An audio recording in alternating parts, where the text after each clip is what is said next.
algo que tenemos que puntualizar y es necesario es el hecho de que la apologética cristiana tiene 4 funciones.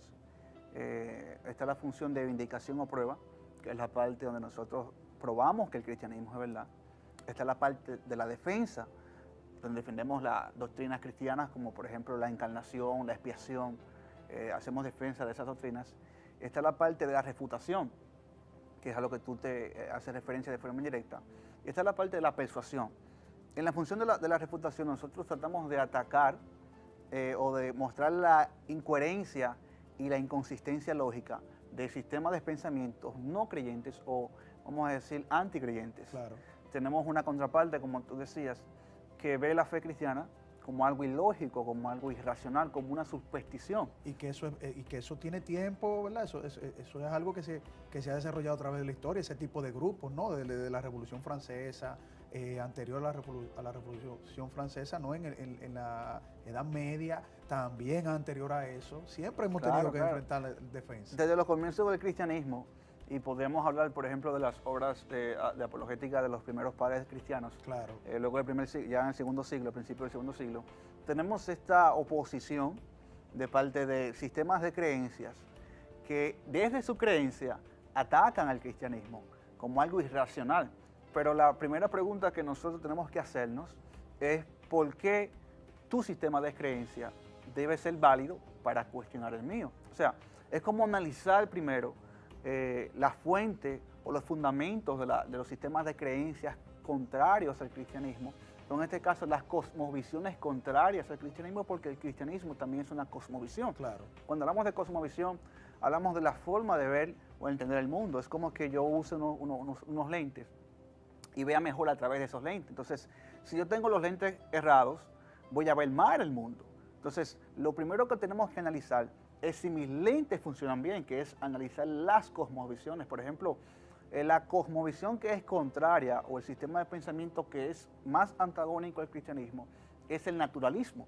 Claro. Una postura filosófica, en este caso el naturalismo metafísico, que dice que todo lo que existe en el universo es natural y es operado bajo causas naturales. O sea, no hay intervenciones divinas, no hay un ser que está más allá del universo, los milagros no son posibles. Entonces, cuando una persona cree en este sistema y lo adopta, y cuando tú le presentas el cristianismo, ya él tiene como quien dice un obstáculo para creerte. Porque está prejuiciado en su sistema de valores. Está prejuiciado, entonces ya él presenta un obstáculo, él te va a decir, pero explícame por qué yo debo de creer en milagros, por ejemplo, que Jesús sanó enfermedades, que Jesús resucitó personas muertas y que él mismo resucitó.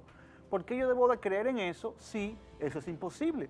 Los milagros son imposibles. Entonces vuelve la pregunta, ¿por qué son imposibles los milagros?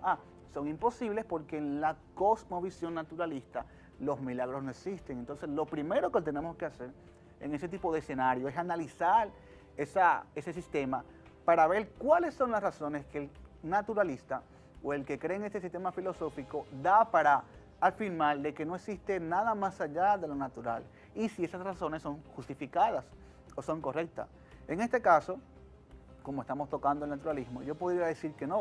O sea, muchas de las ideas naturalistas son fundadas, vamos a decir, en el aire. No tienen base, no tienen solidez. La razón por la cual este sistema filosófico cree de que no existe nada más allá del universo es porque supuestamente no hay evidencia de ello. Pero esa no es una razón suficiente en filosofía, específicamente en epistemología. La ausencia de evidencia no es evidencia para decir que algo no está. Por ejemplo, antes de descubrir planetas, exoplanetas, enanas y un sinnúmero de estrellas, nadie podía decir que por el hecho de que no hemos visto enanas o exoplanetas, tales cosas no existen.